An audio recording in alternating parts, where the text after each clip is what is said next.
Hi everyone, this is Poonam. आप सभी का स्वागत है मेरे यूट्यूब चैनल बीएड क्लासेस पर पूनम शर्मा। इस सेशन के अंदर हम बात करने वाले हैं BEd first year paper learning and teaching paper 3 के इम्पॉर्टेंट क्वेश्चन के साथ साथ हम आंसर्स भी डिस्कस करने वाले हैं।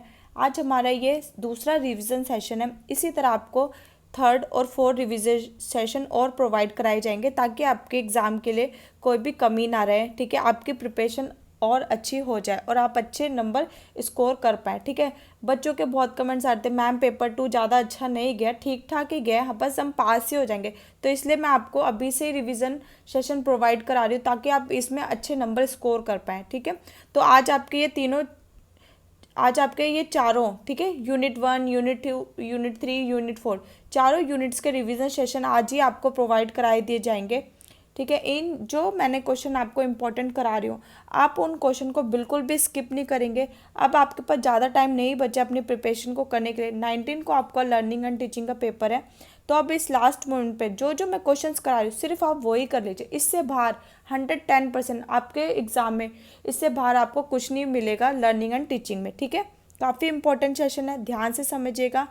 सेशन को स्टार्ट करने से पहले जो बच्चे मेरे चैनल पर नए आए तो जल्दी से मेरे चैनल को सब्सक्राइब कर दीजिए, लाइक एंड शेयर कर दीजिए ताकि आपको इंपॉर्टेंट अपडेट्स टाइम पर मिल जाए। और टेलीग्राम चैनल ज़रूर ज्वाइन कर लेना, क्योंकि वहीं पर ही मैं आपको क्लासेस के नोटिफिकेशन और आपको इम्पॉर्टेंट अपडेट्स है वहीं पर ही आपको प्रोवाइड कराती हूँ।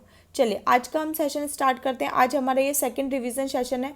यूनिट 1 का रिवीजन सेशन ऑलरेडी हो चुका है, वो आप देख सकते हैं, मैंने प्लेलिस्ट बना रखी है और इसका लिंक मैं डिस्क्रिप्शन बॉक्स में भी डाल दूंगी।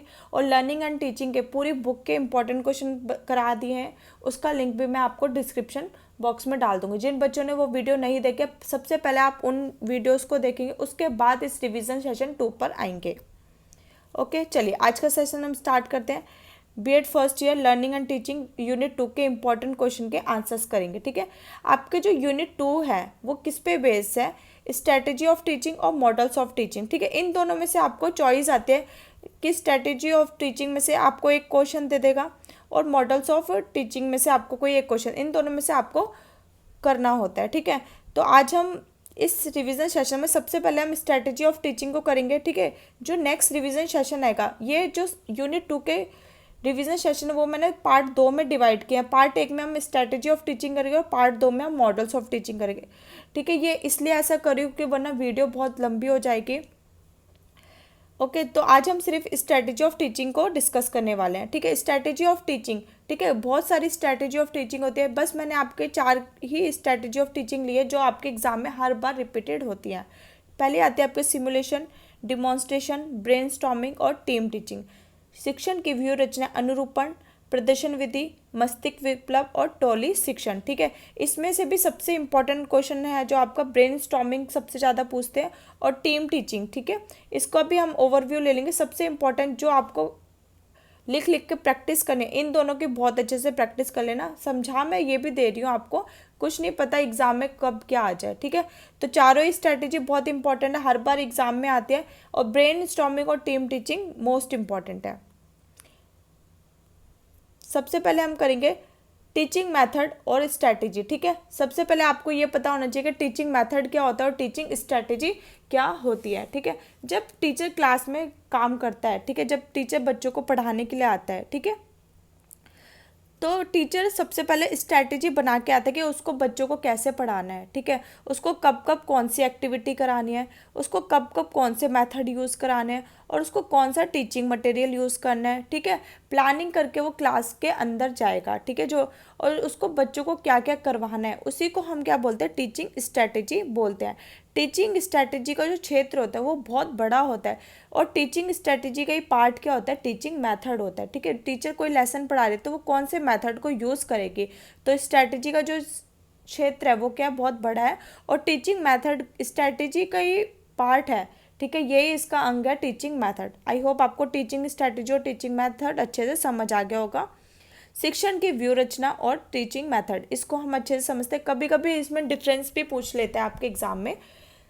टीचिंग स्ट्रैटेजी, शिक्षण अधिगम प्रक्रिया में शिक्षण के उद्देश्य निर्धारित हो जाने के बाद एक शिक्षक उन उद्देश्यों की प्राप्ति के लिए जो भी नीतियाँ, योजना व कार्य निर्धारित करता है वह सब कुछ शिक्षण व्यू रचना में आती है। ठीक है, टीचिंग स्ट्रैटेजी में जब उद्देश्य निर्धारित कर ले जाते हैं, उसके बाद जो टीचर है जो योजना बनाता है, नीतियाँ बनाता है, उसी को हम क्या कहते हैं, टीचिंग स्ट्रैटेजी कहते हैं। इस प्रकार कहा जाता है कि शिक्षण व्यूह रचना एक क्रमबद्ध योजना है, एक सीक्वेंस वाइज योजना है, जिसके द्वारा एक शिक्षक शिक्षा के द्वारा निर्धारित उद्देश्यों को प्राप्त करने का प्रयास करता है। ठीक है, अब टीचर के उद्देश्य क्या होंगे कि बच्चों को अच्छे से समझ आए, बच्चों को कॉन्सेप्ट सारे क्लियर हो। ठीक है, इसके हिसाब से वो क्या करता है, स्ट्रैटेजी बनाता है। ब्राउडी के अनुसार शिक्षण व्यूह रचनाओं का संबंध व क्षेत्र अत्यंत व्यापक होता है। इसमें विभिन्न शिक्षण विधियाँ, प्रविधियाँ और युक्तियाँ सम्मिलित होती हैं। अब टाइप्स ऑफ स्ट्रैटेजी क्या होती है, एक होती है ऑटोक्रेटिक स्ट्रैटेजी और एक होती है डेमोक्रेटिक स्ट्रैटेजी। इनको डिटेल में समझते हैं। शिक्षण केंद्रित व्यूह रचना सत्तात्मक एक तांत्रिक होती है, जो ऑटोक्रेटिक होती है वो आपकी एक तांत्रिक होती है, और शिक्षक केंद्रित होती है जो आपकी डेमोक्रेटिक होती है, उस वो बच्चों पे डिपेंड करती है। ठीक है, क्योंकि इसके अंदर क्या होता है, बच्चों का इंटरेक्शन होता है, बहुत सारे बच्चों के लिए होता है, जैसे आपका डिस्कशन स्ट्रैटेजी हो गई, डिस्कवरी स्ट्रैटेजी हो गई और ब्रेन स्टॉर्मिंग हो गई। ठीक है, अब शिक्षण केंद्रित व्यूह रचना क्या होती है, लेक्चर स्ट्रैटेजी होगी कि टीचर काम करता है इसमें। ठीक है, ऑटोक्रेटिक स्ट्रैटेजी में क्या होता है, टीचर काम करता है, टीचर लेक्चर देके बच्चों को समझा रहा है, डिमॉन्स्ट्रेशन कोई चीज़ दिखा कर बच्चों को समझा रहा है, ट्यूटोरियल स्ट्रैटेजी, और आपके आते हैं प्रोग्राम स्ट्रैटेजी। ठीक है, अब इनके डिफरेंस को हम देख लेते हैं। टीचिंग स्ट्रैटेजी और टीचिंग मेथड काफ़ी इंपॉर्टेंट क्वेश्चन है, ये भी आपसे एग्जाम में पूछ लेता है, तो इसलिए मैंने इसको भी आपके लिए रख लिया है। टीचिंग स्ट्रैटेजी का क्षेत्र क्या होता है, बहुत बड़ा होता है, और इसका क्षेत्र क्या होता है, नैरो होता है, संकुचित होता है। इसमें अनेक शिक्षण विधियाँ, टीचिंग मेथड, प्रविधियाँ और युक्तियाँ सम्मिलित होते हैं। शिक्षण विधि में सिर्फ व्यूह रचना का ही एक हिस्सा है, जो टीचिंग स्ट्रैटेजी का ही एक हिस्सा क्या है, टीचिंग मेथड है। इसका सीधा सीधा संबंध शैक्षिक उद्देश्यों से होता है। इसका शैक्षिक उद्देश्य से सीधा संबंध ना होकर इनडायरेक्ट होता है, अप्रत्यक्ष होता है। इनका निर्धारण शैक्षिक उद्देश्यों के आधार पर किया जाता है। इसका निर्धारण पाठ व छात्रों की प्रकृति के आधार पर किया जाता है। ठीक है, टीचिंग मेथड हम किसी लेसन के अकॉर्डिंग बनाते हैं कि हमें इसमें कौन सा टीचिंग मेथड यूज़ करना है। इनका लक्ष्य समुचित अधिगम परिस्थितियों को उत्पन्न करना होता है। इनका लक्ष्य पाठ की जानकारी छात्रों को कराना होता है। ये शिक्षण की विस्तृत अध्यापन योजना होती है, और ये केवल प्रतिदिन शिक्षण से संबंधित होती है। जो टीचिंग मेथड होता है हम हर लेसन्स पे एप्लीकेबल नहीं होता है, जैसा चैप्टर होगा उसके अकॉर्डिंग हम टीचिंग मेथड अपना चूज़ करते हैं। ये शिक्षण व्यवस्था में उत्पन्न बनती है, ये छात्रों के समक्ष पाठ को प्रस्तुत करती है। शिक्षण व्यूह रचनाओं में शिक्षण को विज्ञान माना जाता है। शिक्षण विधियों में शिक्षण एक क्या मानी जाती है, कला मानी जाती है। इनका स्वरूप सामान्य होता है और इनका स्वरूप क्या होता है, विशिष्ट होता है। इसमें उद्देश्यों की प्राप्ति व छात्रों के व्यवहार परिवर्तन व विशेष महत्व दिया जाता है। इसमें पाठ की प्रस्तुति पर विस्तृत ध्यान दिया जाता है। ठीक है, आई होप आपको टीचिंग स्ट्रैटेजी और टीचिंग मेथड आपको अच्छे से समझ आ गया। ओवरऑल हम इसका व्यू लेते हैं। टीचिंग स्ट्रैटेजी क्या होती है, जो हमने उद्देश्य डिसाइड किया उनकी प्राप्ति के लिए टीचिंग स्ट्रैटेजी यूज़ की जाती है। और ये क्या होता है, इसका जो क्षेत्र होता है बहुत बड़ा होता है, और टीचिंग मेथड क्या है, स्ट्रैटेजी का एक पार्ट है। ओके, नेक्स्ट क्वेश्चन हमारा था सिम्युलेटेड अनुकरणीय शिक्षा। ठीक है, अनुकरणीय शिक्षा किसे बोलते हैं, अनुकरणीय शिक्षण में सिर्फ आपको नाटक करना होता है। ठीक है, आपको रोल प्ले करना होता है, आपके सामने कोई रियल स्टूडेंट नहीं होते। ठीक है, ये क्लासरूम नहीं होता है, सिर्फ आपको आपके जो क्लासमेट होते हैं उसी को स्टूडेंट मानते हैं और वही ऑब्जर्व करते हैं और वही टीचर करते हैं। ठीक है, जब आप सेकेंड ईयर में आएंगे तो आपका भी क्या होगा, सिमुलेटेड।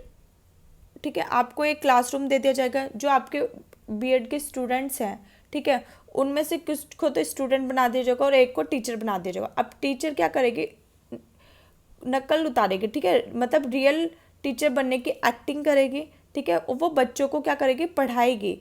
ठीक है, फिर उसके बाद बच्चे बताएंगे आपको कि उन ऑब्जर्व करेंगे कि टीचर ने कैसा पढ़ाया है। ठीक है, उसी को बोलते हैं हम सिमुलेटेड, रोल प्ले करना। ठीक है, इसको ईजिली समझते हैं। ठीक है, इस सिमुलेटेड टीचिंग में क्या होता है, अनुकरण, नकल करना या किसी की भूमिका को निर्वाह करना। ठीक है, हम नाटक वगैरह करते हैं, इसी से आप याद कर सकते हैं। अनुकरणीय शिक्षा में कृत्रिम परिस्थितियों में, ठीक है, आर्टिफिशियल सिचुएशन होते हैं में बिल्कुल रियल जैसा शिक्षण करना। ठीक है, उसको हम क्या बोलते हैं, अनुकरणीय शिक्षा। ठीक है, अब जैसे हर स्कूल में टीचर्स डे सेलिब्रेट किया जाता है। ठीक है, बच्चे क्या बनते हैं, टीचर्स बनते हैं। तो उसी को हम क्या बोलते हैं, सिमुलेटेड टीचिंग। ठीक है, आर्टिफिशियल कंडीशन होती हैं लेकिन जो रियल सिचुएशन होती है, रियल जैसा लगता है। इस विधि का प्रयोग क्रंगशैंक ने 1966 में किया था। अन्य प्रशिक्षण पर विधियों को भांति अनुकरणीय शिक्षण को भी एक प्रशिक्षण विधि है। इसका प्रयोग शिक्षक व्यवहार में सुधार लाने के लिए किया जाता है। ठीक है, अब हम लोग क्या बनने वाले हैं, टीचर बनने वाले हैं, तो हमारे को भी क्या ऐसे सिमुलेटेड टीचिंग करनी पड़ेगी ताकि हमारे जो टीचिंग व्यवहार में क्या हो, अच्छे इम्प्रूवमेंट हो। जब हम एक्चुअल में बच्चों को पढ़ाने जाएं तो हमें घबराहट महसूस ना हो, हम ईजिली बच्चों को पढ़ा पाएँ, इसलिए ये स्ट्रैटेजी यूज़ की जाती है। अनुकरणीय शिक्षण के जो तत्व हैं, आपका डायग्नोस्टिक एलिमेंट, फिर रेमेडियल एलिमेंट्स, और फिर क्या होता है, इवैल्यूएशन किया जाता है। ठीक है, जब आप रियल स्टूडेंट्स को, जो आपके फेक स्टूडेंट्स हैं, उनको पढ़ा रहे हो, जब आप सिमुलेटेड टीचिंग यूज़ कर रहे हो, तो वो बच्चे आपको बताएंगे कि आपकी कहाँ का कमी है। फिर उसके बाद आपका उपचार किया जाएगा, आपको जहाँ जहाँ आपकी कमियाँ उसका उपचार किया जाएगा, और फिर आपका उसके बाद मूल्यांकन किया जाएगा। ठीक है, इसी को हम क्या बोलते हैं, एलिमेंट्स ऑफ सिमुलेटेड टीचिंग। ठीक है, या फिर हम एक इजी एग्जांपल से इसको समझते हैं। जब आप डॉक्टर के पास जाते हो, ठीक है, आपको फीवर है, ठीक है, आपको कुछ भी दिक्कत है, तो डॉक्टर क्या करेगा, सीधा आपको मेडिसिन तो दे नहीं देगा। सबसे पहले वो आपका टेस्ट करेगा। ठीक है, चेकअप करवाएगा, ब्लड टेस्ट करा लिया, ठीक है, पेट में दर्द है तो अल्ट्रासाउंड करा लिया। उसके बाद आपको क्या कर देगा, रेमेडियल एलिमेंट्स देगा। ठीक है, आपको क्या देगा, दवाई देगा।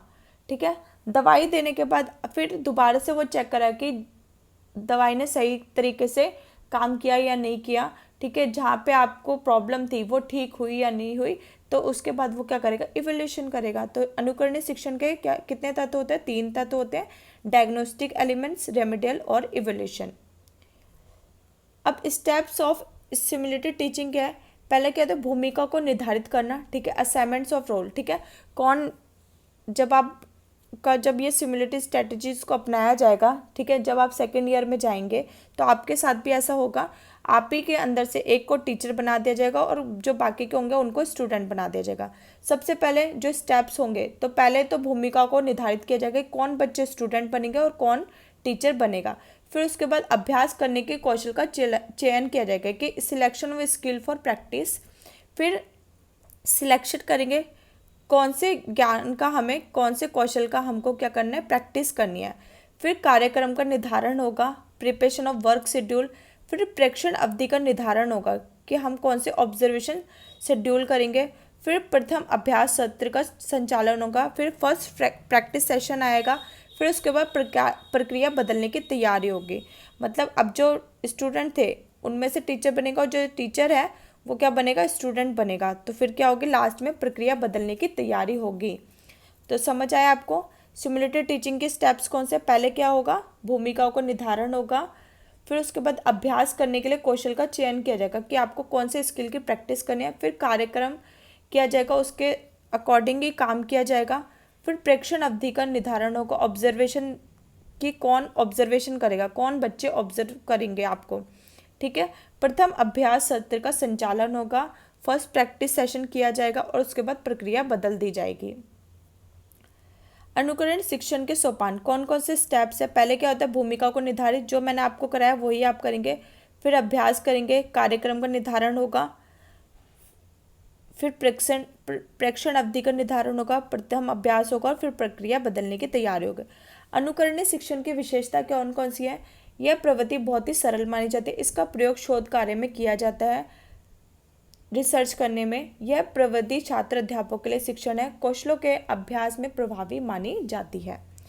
सीमाएं क्या, इस विधि का प्रयोग सभी विषयों के पाठ्यक्रम के लिए नहीं किया जा सकता। इस प्रविधि के प्रयोग के लिए शिक्षक को बहुत अधिक तैयारी करने की आवश्यकता होती है। प्रारंभ में कई बार शिक्षण कौशलों का अभ्यास करना कठिन होता है, जैसे प्रश्न पूछने का कौशल। ठीक है, जो टीचर बनता है वो बच्चों से क्वेश्चन पूछने में उसको डिफ़िकल्टी होती है। इस प्रवृत्ति में छात्र का ध्यान केंद्रित आवश्यक करना होता है। यह शिक्षण एक प्रकार का खेल बनकर रह जाएगा। अगर हम जो टीचर बना है, ठीक है, वो अगर बच्चों को ध्यान एकत्रित नहीं कर पाएगा तो ये शिक्षण क्या है, एकदम खेल बन के रह जाएगा। अब आपका आता है सेकंड, लेक्चर डिमॉन्स्ट्रेशन मेथड। ठीक है, डिमॉन्स्ट्रेशन मेथड में क्या होता है, बच्चों को चीज़ें दिखाकर कॉन्सेप्ट समझाया जाता है, ठीक है, और बोलकर और चीज़ें दिखाकर, ठीक है, कॉन्सेप्ट समझाया जाता है, उसी को हम बोलते हैं लेक्चर डिमॉन्स्ट्रेशन मेथड, ठीक है। जैसे मैम आपको ताजमहल के बारे में पढ़ा दिया है, ठीक है, तो मैम अब रियल का तो ताजमहल लेके आएगी नहीं, ठीक है, तो मैम क्या लेके आ जाएगी, ताजमहल का मॉडल लेके आ जाएगी और मैडम बोल के भी समझाएगी, तो उसी को हम क्या बोलते हैं, डिमॉन्स्ट्रेशन मेथड कहते हैं। इस विधि में व्याख्यान विधि और प्रदर्शन विधि दोनों के गुणों शामिल होते हैं। इस विधि में शिक्षक व्याख्यान विधि की मदद से सैद्धांतिक भाग की व्याख्या करता है, ठीक है, लेक्चर के द्वारा थ्योरी की एक्सप्लेन करता है तथा चित्रों और कथनों का उपयोग करता है। तब सैद्धांतिक भाग को स्पष्ट करने के लिए यह प्रयोग प्रदर्शन करते हैं। विद्यार्थियों को कक्षा में कुछ क्रिया करके दिखाने की पद्धति को प्रदर्शन विधि कहती है, ठीक है। जैसे आपको मैप के थ्रू समझा दिया, ग्लोब हो गया, ठीक है, अब किसी चीज़ का मॉडल हो गया, तो ये सब क्या आपके प्रदर्शन है, डिमॉन्स्ट्रेशन है, तो इसी को क्या बोलता है, डिमॉन्स्ट्रेशन कहते हैं। कि बच्चों को कुछ दिखाना और बीच बीच में प्रश्न पूछना, इसमें छात्र छात्राएं भी सक्रिय रूप से भाग लेते हैं। इसकी विशेषता क्या, इसमें विद्यार्थी पूरी तरह से एक्टिव रहते हैं, सक्रिय रहते हैं। इसमें छात्र वस्तुओं को प्रत्यक्ष रूप से देखते हैं, इसलिए उन्हें किसी झूठी कल्पना का सहारा नहीं लेना पड़ता। यह विधि सिंपल है और इसमें अन्य विधि के मुकाबले समय भी कम लगता है। ये योजनाबद्ध विधि है, ठीक है, प्लानिंग होती है इसके लिए। प्रदर्शन सरल व धीमी गति से होता है। इसमें इस विधि में छात्र छात्रों का ध्यान केंद्रित किया जाता है, ठीक है। अब हम बच्चों को बोल रहे हैं, ठीक है, लेक्चर भी दे रहे हैं और बच्चों को चीज़ें दिखा भी रहे हैं, तो बच्चों की क्या इंद्रियां क्या है, एक्टिव है, तो बच्चे ध्यान से उसको समझेंगे। प्रदर्शन विधि की व्याख्या से संबंधित चरण या सोपान क्या है। सबसे पहले योजना की तैयारी की जाती है, ठीक है, प्लानिंग की जाती है कि बच्चों को कैसे पढ़ाना है, कैसे लेसन प्लान करना है। फिर जो टीचर है वो रिहर्सल भी करता है, जो उसको इक्विपमेंट यूज़ करने हैं, मॉडल यूज़ करना है, तो उसको साथ वो रिहर्सल भी करता है। और जो जो उसको इक्विपमेंट, ठीक है, उपकरण यूज़ करने हैं, तो उनका अरेंजमेंट भी करता है। फिर पाठ प्रस्तुत करना, ठीक है, उसको लेसन कैसे इंट्रोड्यूस कराएगा बच्चों को, ठीक है, कैसे उसको टीचिंग मेथड यूज़ करना है, फिर एक्सपेरिमेंट करेगा और फिर ब्लैक बोर्ड कार्य करेगा। ये सोपान, ये स्टेप्स यूज़ किए जाते हैं।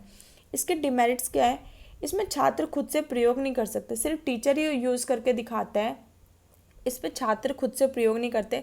इसमें करके सीखने का कोई स्थान नहीं है, ठीक है, टीचर ही पढ़ा रहा है, टीचर ही बोल रहा है और टीचर ही चीज़ों को दिखा रहा है, बच्चों का कुछ भी रोल नहीं हो रहा, ठीक है। इसमें व्यक्तिगत विभिन्नता का ध्यान नहीं रखा जाता है, विद्यार्थी केंद्रित नहीं है। व्याख्यान प्रदर्शन विधि को भूलो, ठीक है, इसको कॉमन एरर इन लेक्चर, ठीक है, डिमॉन्स्ट्रेशन मेथड भी कहा जाता है। और श्यामपट्ट का समय पर प्रयोग करना, ठीक है, कभी कभी टीचर क्या करता है, चीज़ें तो दिखा देता है, मॉडल दिखाते हैं, मैप दिखाते हैं, लेकिन ब्लैक बोर्ड पे लिखना कुछ भूल जाता है, तो इसका समय समय पर श्यामपट्ट का प्रयोग नहीं होता। प्रदर्शन से पहले उपकरण को तैयार करके रखना होता है, शिक्षक को लगातार बोलते रहना आदि, ठीक है। ये इसके क्या है, डिमेरिट्स हैं। अब टीम टीचिंग क्या होती है, टीम, टोली शिक्षण, ठीक है, टीम का मतलब क्या है, होती है टोली, ग्रुप, ठीक है। स्कूल में हम पढ़ते हैं तो सारे बच्चे होते हैं, वो क्या टीम ही तो है, समूह में बच्चों को पढ़ाया जा रहा है। अब इसमें छात्र अध्यापकों क्या होते हैं, टोली में होते हैं, ठीक है। जब 2 या 2 से अधिक टीचर्स, शिक्षक एक साथ जाके क्लास में पढ़ाते हैं एक ही टॉपिक को, उसी को हम क्या बोलते हैं, टोली टीचिंग कहते हैं, ठीक है। बच्चों को नहीं है, ये टीचर्स का है। जब, ठीक है, एक से ज़्यादा या 2 से ज़्यादा टीचर्स, ठीक है, बच्चों को पढ़ाने के लिए जाते हैं, तो उसी को क्या कहा जाता है, टोली टीचिंग कहा जाता है। टोली शिक्षण होता कैसे है, इसमें प्रॉब्लम कहाँ से आती है। 2 या 3 टीचर आ गए क्लास में, तो वो कैसे पढ़ाएंगे। जैसे आप कोई भी एक टॉपिक ले लीजिए, ठीक है, इसके अंदर हम ये सब डिस्कस करने वाले हैं, ठीक है।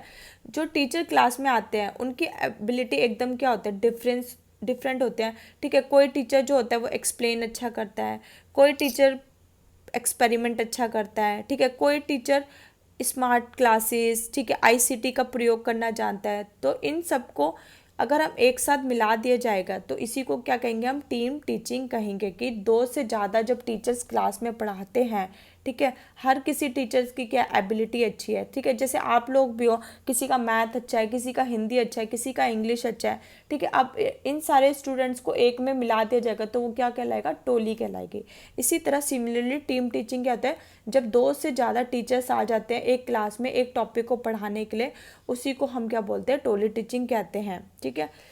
तो एक टीचर ऐसे हो गए जो आईसीटी का प्रयोग करना जानते हैं, ठीक है। वो अपना अपना कंटेंट लेके आते हैं और बच्चों को अपने अकॉर्डिंग समझाते हैं, ठीक है।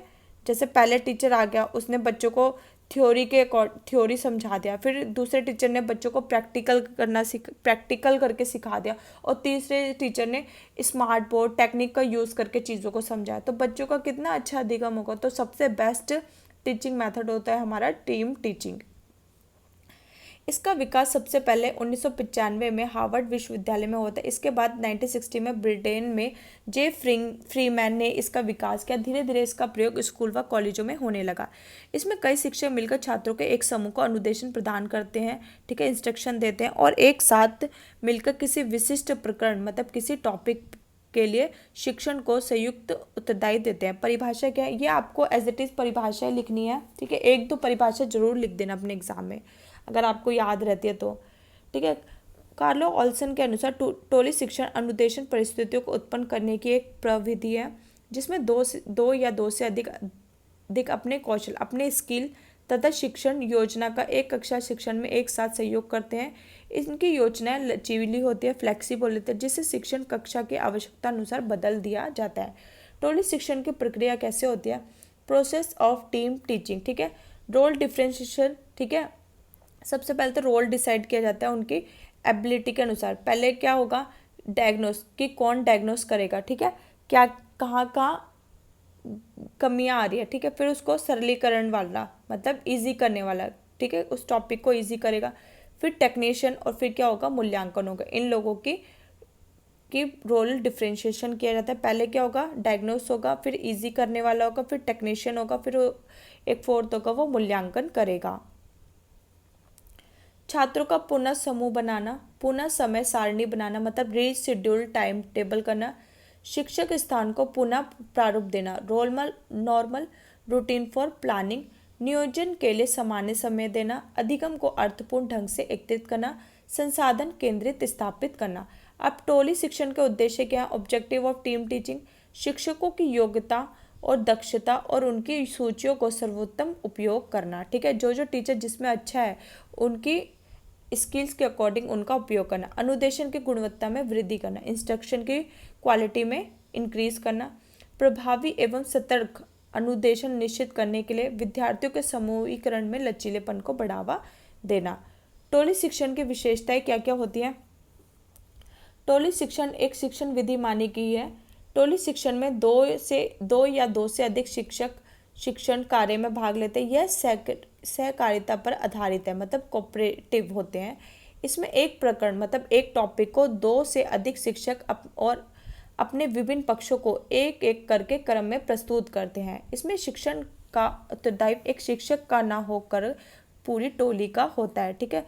एक शिक्षक ही इसमें उत्तरदायी नहीं होता है बल्कि सारे टीचर्स होते हैं, पूरा ग्रुप होता है। इसमें शिक्षकों की आपसी दूरी और अलगाव की भावना समाप्त हो जाती है, ठीक है। इसमें टीचर्स क्या होते हैं, एक दूसरे से मिलजुल के रहते हैं।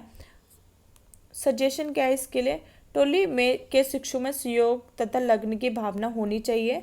टोली के सभी शिक्षक अपने उत्तरदायित्व तथा व्यवस्था के लिए प्रति संवेदनशील होते हैं। शिक्षकों को सौंपा गया दायित्व अब उनकी योग्यता के अनुरूप होना चाहिए। हमारा लास्ट आता है ब्रेन स्टॉर्मिंग, ठीक है। मस्तिष्क विप्लव क्या होता है, ठीक है। मस्तिष्क जैसे आपकी एक क्लासरूम है, ठीक है, आपको टीचर क्या देता है, एक प्रॉब्लम दे दी जाती है, ठीक है। मस्तिष्क विप्लव क्या एक प्रोसेस है, एक प्रक्रिया है जिसमें टीचर क्या करता है, बच्चों को प्रॉब्लम दे देता है, बच्चों को उन प्रॉब्लम का सोल्यूशन निकालना होता है, ठीक है। उसी को हम क्या कहते हैं, ब्रेन स्टॉर्मिंग कहते हैं, जिससे बच्चों की थिंकिंग करने की और रीजनिंग करने की का विकास होता है, ठीक है। इसमें बच्चों का क्या होता है, चिंतन या क्रिएटिविटी को विकसित करने के लिए एक महत्वपूर्ण विधि होती है। उसी को हम क्या बोलते हैं, ब्रेन स्टॉर्मिंग कहते हैं, ठीक है। ब्रेनस्टॉर्मिंग क्या होता है, बच्चों को प्रॉब्लम दे दी जाती है टीचर के द्वारा और फिर बच्चे उस प्रॉब्लम को सॉल्व करते हैं, जिससे बच्चों का डेवलपमेंट होता है, थिंकिंग का, रीजनिंग का और क्रिएटिविटी आती है बच्चों के अंदर। ठीक है। जब तक हम बच्चों को कोई प्रॉब्लम नहीं देंगे तो बच्चा क्या है, बच्चा प्रॉब्लम को सॉल्व नहीं कर पाएगा, और बच्चा अगर सॉल्व नहीं कर पाएगा, बच्चा सोचेगा ही नहीं, तो बच्चे के अंदर क्या, तर्क करने की शक्ति कभी भी विकसित नहीं होगी। ठीक है। ब्रेनस्टॉर्मिंग का उद्देश्य ये है कि बच्चों के अंदर थिंकिंग का, सोचने का, चिंतन का, ठीक है, क्रिएटिविटी का, रीजनिंग का को विकसित करना। ठीक है। इसी को हम क्या कहते हैं, ब्रेनस्टॉर्मिंग कहते हैं। इसको हम डिटेल में समझते हैं। मस्तिष्क उद्दीलन या मस्तिष्क विप्लव चिंतन या सृजनात्मक को विकसित करने की एक महत्वपूर्ण विधि है। एक क्या है, मेथड है। मस्तिष्क उद्दीलन की मुख्य धारणा यह है कि एक व्यक्ति की तुलना में व्यक्तियों का समूह कितने अधिक विचार प्रस्तुत कर सकता है। ठीक है। एक व्यक्ति को वही प्रॉब्लम दी जाती है और ग्रुप ऑफ व्यक्तियों को प्रॉब्लम दी जाती है। ठीक है। फिर देखा जाता है कि कौन व्यक्ति सबसे ज़्यादा विचार प्रस्तुत करते हैं। ठीक है। तो ऑब्वियसली इंडिविजुअल व्यक्तियों को वो कम विचार प्रस्तुत करेगा और जो ग्रुप में होंगे उनके ज़्यादा थॉट प्रोसेस होगा। ठीक है। ज़्यादा विचार निकल के आएंगे। इस विधि के अंतर्गत ऐसे साधनों का प्रयोग किया जाता है जो विद्यार्थियों में चिंतन का ज्ञान प्राप्त करने के लिए हलचल पैदा कर दे और अभिप्रेरित कर दे। यह विधि को समस्या केंद्रित, प्रॉब्लम ओरिएंटेड भी विधि भी कहते हैं। इसके अंदर विद्यार्थियों के सामने जटिल समस्या प्रस्तुत की जाती है तथा इस समस्या के संबंध में विद्यार्थियों को एक समूह बैठकर विचार विमर्श करता है, चिंतन करता है, विश्लेषण करता है और अंत में संश्लेषण के माध्यम से उस समस्या का हल निकालता है। ठीक है।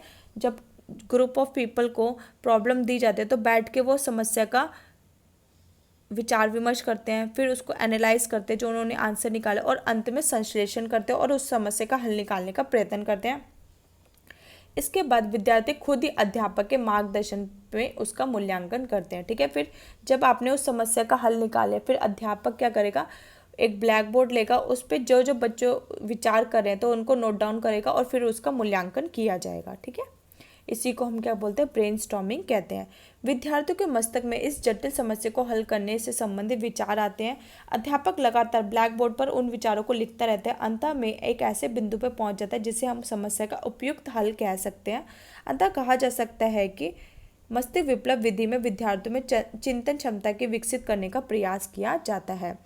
मस्तिष्क विप्लव की विशेषता क्या है, यह विद्यार्थियों के चिंतन या समस्या समाधान क्षेत्र में उत्साहित है। मस्तिष्क उद्दीलन विधि में छात्रों को सृजनात्मक क्षमताओं को बढ़ाती है। यह विद्यार्थियों को स्वतंत्रता पूर्वक सोचकर निष्कर्ष को प्राप्त करना सिखाती है। इस विधि के द्वारा सामूहिक चिंतन या तथा विचार विमर्श द्वारा अच्छे विचार सामने आते हैं। मस्तिष्क विप्लव की सीमाएं कौन सी है? मस्तिष्क उद्दीलन या विप्लव के सफल संचालन के लिए एक योग्य टीचर, ठीक है, को होना बहुत ज़रूरी है। ठीक है। जिसको उसको पता हो कि ये बच्चों को कैसी प्रॉब्लम देनी है, ठीक है, और उनका सॉल्यूशन भी पता होना चाहिए। ठीक है। एक क्वालिफाइड टीचर की होना बहुत ज़रूरी है। मस्तिष्क उद्दीलन या विप्लव केवल उच्च स्तर के कक्षाओं में ही उपयोगी है। ठीक है। छोटे बच्चों के साथ तो हम कर नहीं सकते, जो बड़े बच्चे हैं, ठीक है, आपके, तो उन्हीं बच्चों के साथ ये उपयोगी है। मस्तिष्क उद्दीलन या विप्लव विधि में शर्मीले शिक्षार्थी सक्रिय रूप से भाग नहीं लेते। ठीक है। कुछ ऐसे बच्चे होते हैं, ठीक है, सारे बच्चे तो ऐसे होते नहीं है कि मैम के सामने बोल दे। ठीक है। कुछ शाय टाइप के होते हैं जो झिझकते हैं, तो वो लोग एक्टिवली पार्टिसिपेट नहीं कर पाते इस एक्टिविटी में। मस्तिष्क उद्दीलन या विप्लव कुशार्क बुद्धि वाले विद्यार्थियों द्वारा मंद बुद्धि वाले शिक्षार्थियों को विचार प्रस्तुत करने के अवसर प्रदान नहीं किए जाने की संभावना रहती है। ठीक है। जो इंटेलिजेंट बच्चे होते हैं और जो स्लो लर्नर्स होते हैं, इंटेलिजेंट बच्चे तो जल्दी जल्दी मैम को बताते रहते हैं। ठीक है। जो मंद बुद्धि वाले स्लो लर्नर्स है वो बता नहीं पाते। ठीक है। क्योंकि उनके अंदर इतनी एबिलिटी नहीं होती है या फिर उनको अवसर प्रदान नहीं किए जाते हैं। ठीक है। उनको बोलने का मौका ही नहीं दिया जाता है। जो कुछ बच्चे होते हैं, हाँ जी मैम हम बता रहे हैं, लेकिन वो बच्चे बोल ही नहीं पाते, उनको मौका ही नहीं मिल पाता। ठीक है। ठीक है। आज का सेशन हम यहीं ख़त्म करते हैं। आई होप आपको यूनिट 2 से आपको क्वेश्चंस के आंसर अच्छे से क्लियर हो गए होंगे। ठीक है। आपको कॉन्सेप्ट समझ आ गया होगा। ठीक है। अब इसको आपको अपनी लैंग्वेज में बना के लिख सकते हो। इंपॉर्टेंट पॉइंट्स नोट डाउन कर लीजिए। ठीक है। और उसको अपनी लैंग्वेज में भी लिख सकते हो। ठीक है। और सेशन पसंद आता है तो प्लीज़ लाइक, शेयर और सब्सक्राइब जरूर किया कीजिए और कमेंट बॉक्स में ज़रूर बताया करो कि आपके लिए सेशन कितना हेल्पफुल है। ठीक है। आप कमेंट करके बोलते हो तो मुझे एक मोटिवेशन मिलता है। ठीक है। मुझे आगे वीडियोस बनाने के लिए एक मोटिवेशन मिलता है। तो आप प्लीज़ कमेंट जरूर किया कीजिए, लाइक शेयर करना आपका काम है, ठीक है। लाइक और शेयर, अगर आपको सेशन पसंद आता है तो प्लीज़ लाइक ज़रूर किया कीजिए, ठीक है। आज का सेशन हम यहीं ख़त्म करते हैं। नेक्स्ट वीडियो में मैं आपको यूनिट 2 के जो हमारा मेथड रह गया, ठीक है, टीचिंग मेथड रह गया, उसको हम कवर करेंगे। फिर उसके बाद आज ही मैं आपको यूनिट 3 और यूनिट 4 के भी आंसर्स प्रोवाइड करा दिए जाएंगे, ठीक है। प्लीज़ सेशन को ज़रूर शेयर किया कीजिए और लाइक ज़रूर किया कीजिए। Thanks for watching. आज का सेशन हम यहीं ख़त्म करते हैं।